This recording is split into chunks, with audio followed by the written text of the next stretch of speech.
Arsenal went away to Sheffield United today. Expectedly, they won, but the way at which they dispatched Sheffield United was class. By the 24th minute, Sheffield United fans were already headed home. There are so many empty seats in the stands.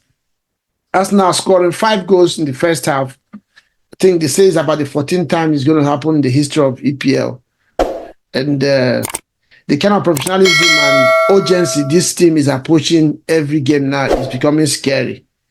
Kai Havertz seems like a new player, happy and enjoying his game, and this is really becoming scary.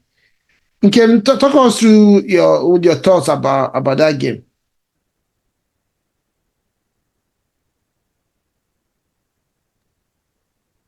I think this afternoon I mentioned it that Arsenal is going to win by 6 goals to nothing, and people were like, it's going to be tricky.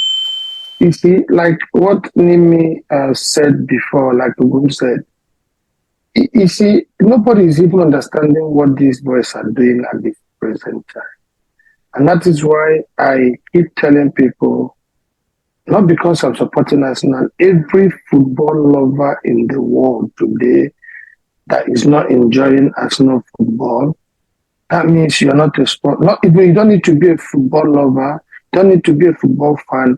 Because you're a sports, even if you're a hockey player, even if you're a cricket player, you see these boys come out in the pitch, the joy at which they play football, flawless, the way the passes go, they know where even Saliba was more like, Gabriel was more like an attacking midfielder today, more than a defender.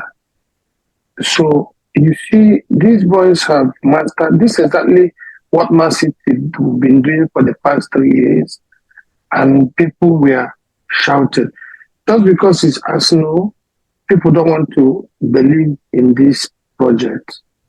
But for all I know, this project is well on the way to produce this massive result come May this year.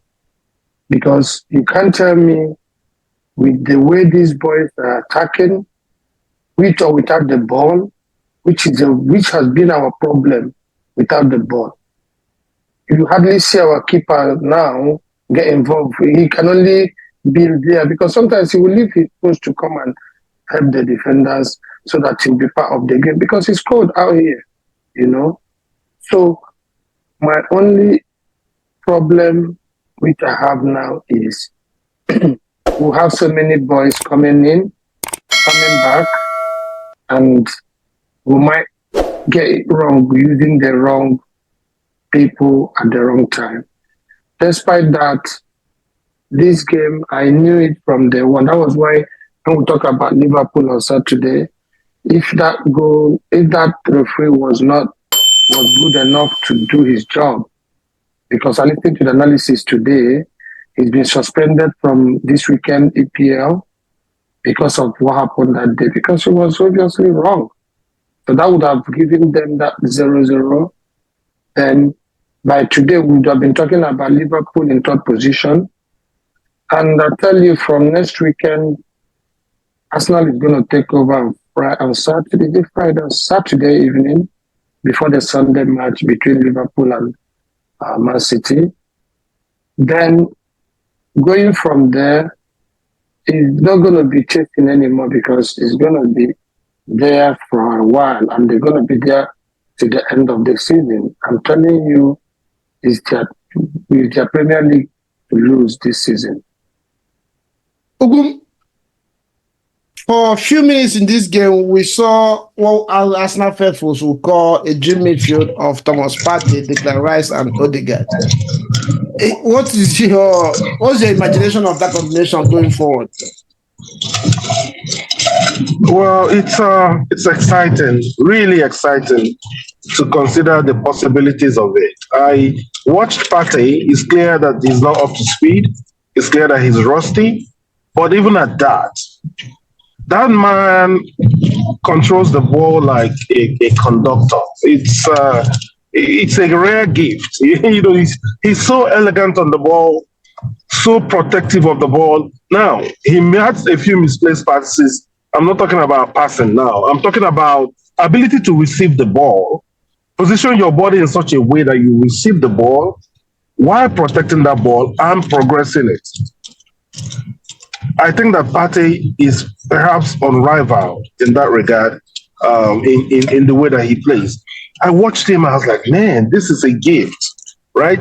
It can be taught to an extent. A few things can be taught on how to receive the ball, but some people just have it. Partey has it. The way he receives the ball automatically transitions to moving forward, or automatically transitions to the next pass he wants to give, whether with the right foot or the left foot. So yeah, in that regard, I think that with the security he offers, and Rice's mobility, Rice's intensity, doggedness, Rice's Declan's ability to do things with the ball, I think the future holds something really exciting for the Arsenal moving forward. I'm actually thinking that we may end up playing. I see a possibility of Arteta playing Jorginho, Rice, and Partey against City. And shoring up that midfield so that City will not be able to do. I mean, I see that possibility of that happening. If you say that, so who will draw from the midfield? Who will draw from the Odegaard? What will Odegaard play? Odegaard probably will be progressive, a little bit in front, and then we'll probably have to drop one of Havertz or Martinelli.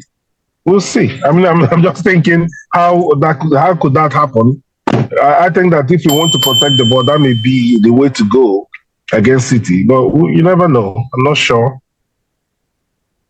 I'm not saying he should do that though. I'm just thinking of the possibility whether it's something that may work.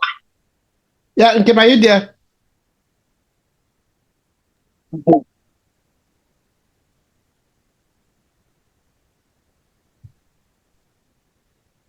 Okay. Yeah, I'm here. Yeah, your video. Unmute your video. No, from your end. Okay.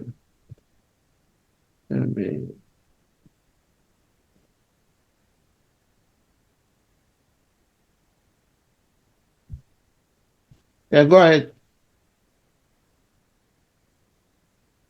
No, okay. All right.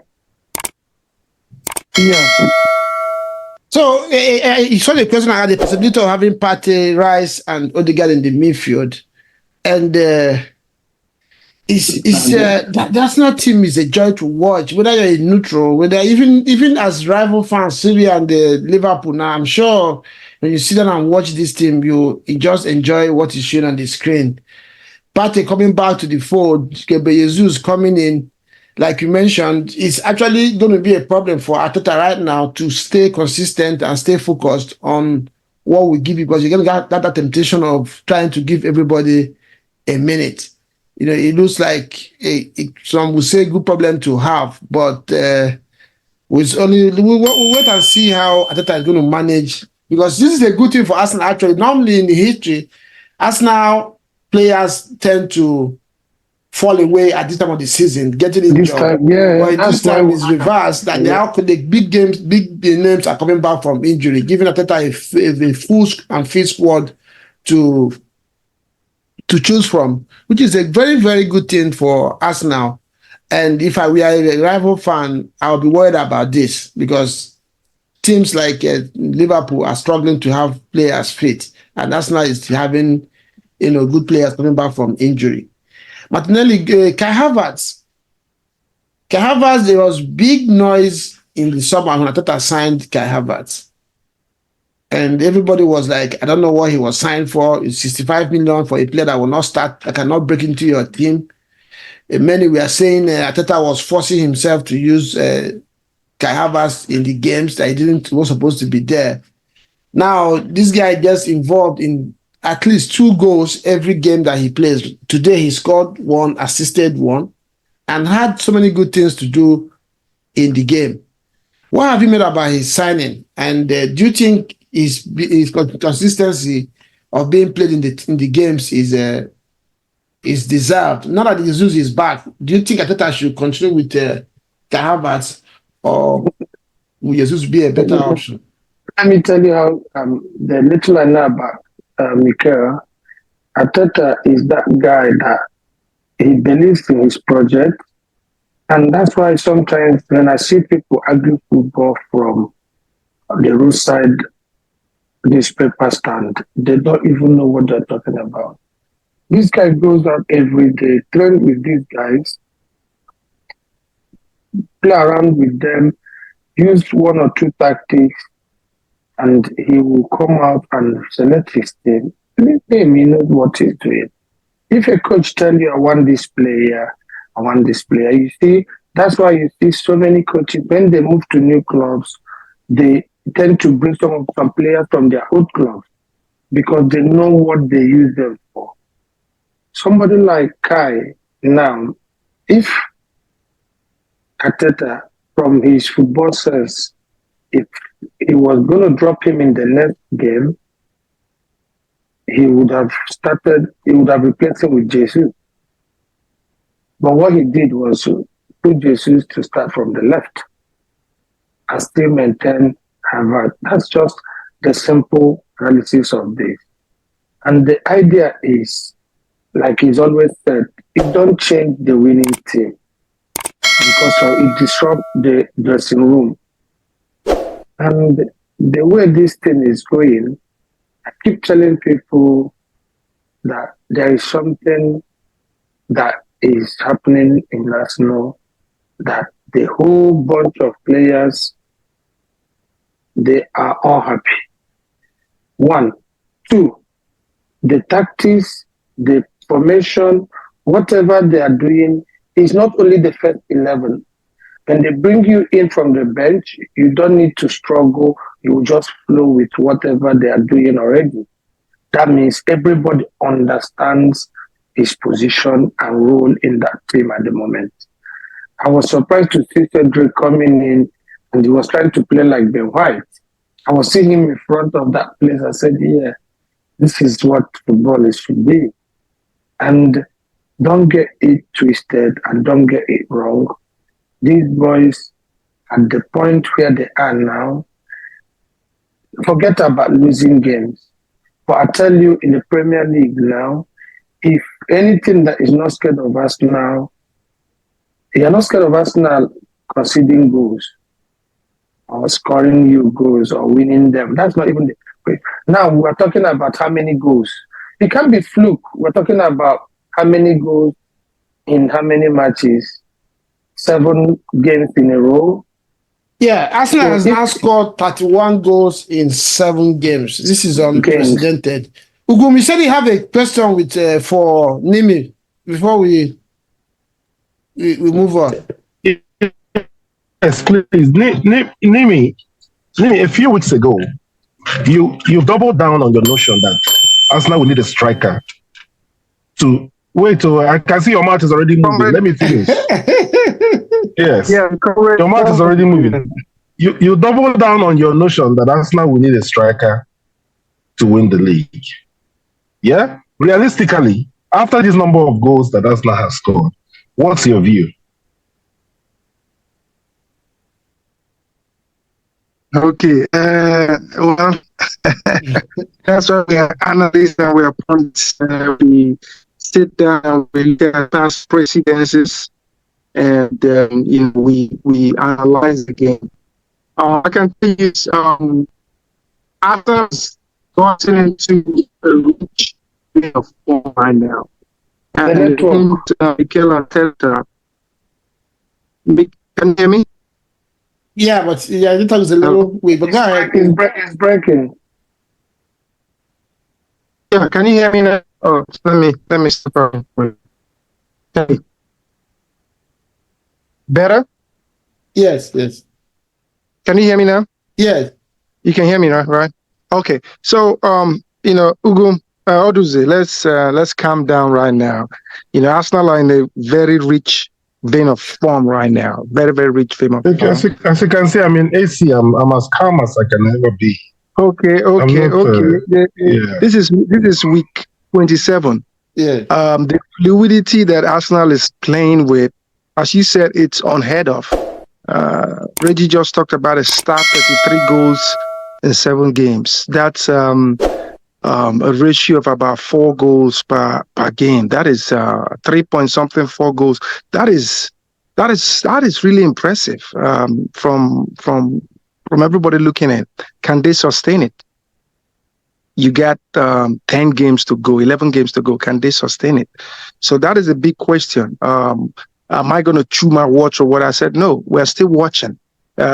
Week 27, week 28, by week 31, week 32, that's the business end of the season. Let's see if the pressure is going to hawk in. And right now, they're doing good. So let's keep that ball rolling. Let me ask you a support question to that based on your response. If now Arsenal is third on the league, 2 points behind Liverpool, 1 point behind City. Let's assume Arsenal goes and maybe lose against Liverpool, against City, or draw against City, and Liverpool wins the league. Will you still say it was because they didn't have a striker? That's why they lost the league, or? Yeah, I would say that. Why? I would say that because the reason I would say that is because of those. This is the EPL. Those drop points, the drop points that they had before. You need someone with 20, 25 goals, holding on the line for you. I would say that those drop points that they had, there's some games that they drop points on that they should have won. Okay, if Liverpool wins and City doesn't win it, they have Haaland 56 goals last season. So what would be the reason why? Would you say it was because they have a striker that can score 40 goals a season?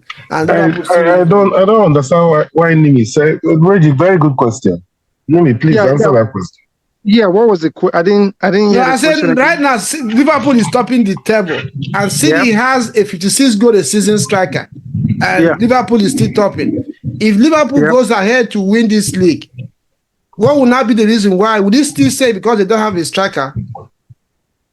Yeah, no. As I've told you, when we look at teams, it's not good to look at teams. I feel Odunze waxing lyrical, always want to punch his chair. Calm down, Odunze. I know you're in AC, but calm down. Leave me. I don't tell you to call you short. I've known you as a man on this show that when you get it wrong, you raise your hands up and say, "I got this one." I'm telling you, man. So I don't know why you're stopping on this one. Because he's moving the goalposts all over the place. Something that the way Arsenal plays. No, hear me out. He's shuffling. I remember that day I told you the way Arsenal plays, Arsenal doesn't need that kind of striker to win the league. The way they play, I remember saying it that day. The season is not over yet. Yeah, it's not. No, we're not saying. We're not saying it's over. That is the point. The point isn't about winning the league, really. Okay. Yes, it's also part of it. The point is about scoring goals. The point you said this thing, Arsenal were struggling with scoring goals. Yes. Right? And the general notion, all the pundits were saying, unless Arsenal buys a striker in January, there's no chance of them winning the league. Yeah, and you got on the same bandwagon and said it, and we disputed this thing here on Transit TV, and we said, listen, Arsenal don't necessarily have to buy a striker. Arsenal just need to get the different parts working, like they did last season. It's the same squad that they had last season, first part of the season that they scored a record number of goals, won a record number. They got 43 out of 46 points available without the so-called established striker, right? So the whole thing they've now clicked again and started scoring goals. The decent thing, or let me not say the decent thing, Nimi, just say, hey, I got it wrong. These guys can actually score goals without buying a striker.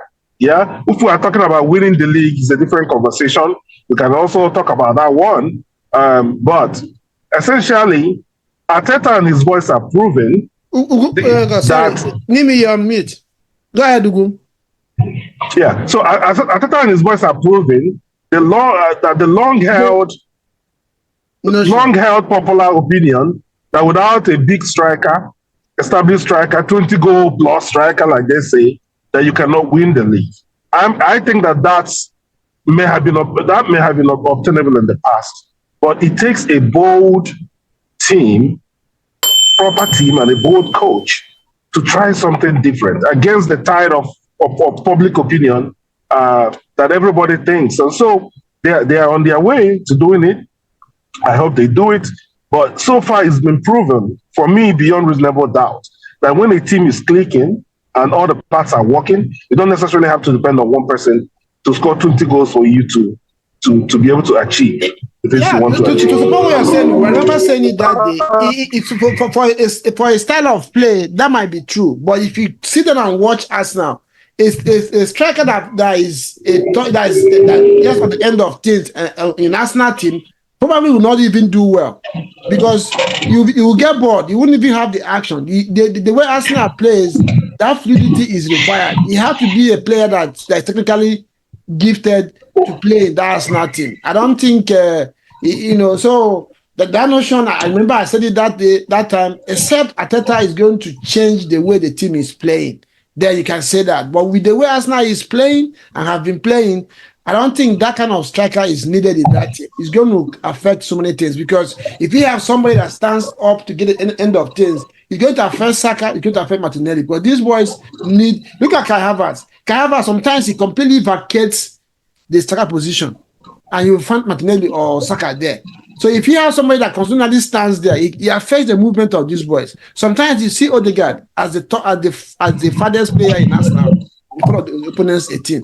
And this is how they have been playing. So I don't think that having a striker, it probably will be an advantage to them, but I don't think it's required. And Arsenal winning or losing this league will not be because they don't have a 20 goal striker in the season. Okay, I don't know if you want to add your voice to do before we... Yeah, the thing is like, remember saying it as well that if there is no striker out there for us to get, so you have to make do with what you have. And that is why you see, if you watch Man City, Man U yesterday, I was looking at John Stone. At the point, John Stone was playing like a striker for Man City. Then I was like, what kind of football has gone out of the people that win the top? The people that win the top 10 now in football is every coach needs to invent the best possible way of getting it right with the squad you have. And that is why I said, like, when you talk about fluidity, you talk about Ben White now doing what was our left back? Zichenko. Yes. Now, you see him now doing it even better than Zichenko. He's doing it better. And Kiwi now is going further than Martinelli in front. This is a different pattern that you cannot sit down now and watch Arsenal video of 2 games ago to say, okay, let's plan on this person and let's plan and hold this person down. You know what I mean? This is the secret pep I'm using. Kim, you're on point. Sorry, I don't mean to interrupt you. This is exactly what Pep Guardiola has used to dominate this league for the past 2-3 years. Yeah, the man is so open-minded that he uses his tools. Look at what he used Gundogan to do for City. Yes. Gundogan practically won City the league over like 2 seasons in a row. But he's in Barcelona now. He's looking like fish. He's looking like fish out of water in Barcelona. How many goals has he scored since he moved to Barcelona? Right. So looking at him like this big guy. You look at Justin in English team. He's now one of the stars in Man City. You have to make use of what you have, and that is exactly why Man U cannot. Do you know, like yesterday when I look at Man U, I nearly cried because you go there to wait Man City, all of you pack the bus. You are losing 2-1. You go and pack the bus and allow them to do this in front of your goalpost. That is crazy. Because by the time you have Man City is not a team you leave them to come and be in your front team. Take them off to their GoPro. Take the ball to them as well. They'll be struggling. And everybody, if you see all the matches they've drawn this season or the ones they lost, they've been the ones that come out to say, let's get this thing done. You know what I mean? And this I agree with you guys. Now, we don't have any problem. When people talk about striker, keep asking them, like we are playing football, keep asking them, is this is not our striker? Is he a defender? Let's get this thing straight in our head. This guy is a product of Pep, and anybody can play anything. And the moment you understand your role in that particular position, you get it right. Honestly, this team has become so. If I was looking at Jesus today, I'm like, Jesus will probably be coming from the bench with the way these boys are playing. Because when he came in, to me, he looked off pace. He looked off pace. He looked off pace, right? So, the team is because if it was in the past, Jesus being injured and coming today, would have been hoping on him to come and bail us out. They were forcing me to come and do something. But today he will touch the ball and do all that he's turning. While in the first half, I didn't see all that turning. I saw the ball moving forward all the time. Move forward. I'm like, Jesus better go back to the bench and leave these boys that are moving forward to move forward and score more goals. Just in another class right now. He's winning his duels, progressing play, making assists and scoring goals. Ateta deserves a lot of credit the way he has set up this team. Like you guys have said, we don't even know where to, and that's the problem now playing against Arsenal. You don't even know where you're going to say this is their strength. If you go and double up on Saka, Kai Havertz will hurt you. If you focus on Kai Havertz, Odegaard will come in behind him and and take care of business.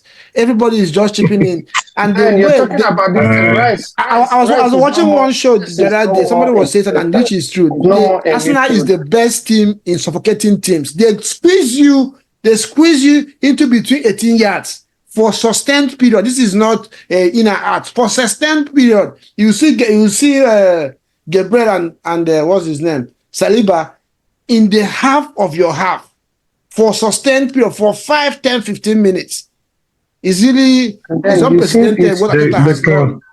Declan Rice is having the time of his life. I can't even say his position at the moment. Who is that? He's having the time of his life. You see the joy on his face when he scored. I was like, my goodness, this dude is having the time of his life. Saka was involved in 3 goals today, and that young man, this is consistently the 7th or 8th game now in EPL. He has either assisted or scored goals, and people still want to argue if he's world class. Him and I don't like to get into that discussion. Let's just wait and see till the end of the season what Arsenal achieves. Then we can have that conversation. Saka has really grown in stature. He now, like you mentioned something last week about people picking their battle. Saka now picks his battle. He's very intelligent now to know when and how to maneuver defenders and doublings and stuff like that. It's really a thing of joy. If anybody that is involved with football should be happy for Arsenal, and I'm also Arsenal fans. They must be living in Club 9 now. 2 or 3 weeks ago, I was going to retract my position, but I think I maintain it, and I don't think Liverpool can win this league. It's going to be between Arsenal and City. Arsenal more so. Liverpool doesn't have the structure and the quality and the strength in depth to go ahead and win this league. I know they're topping now. I told Nimi the first day I came to this show weeks ago, and this miracle of Emirates have not started.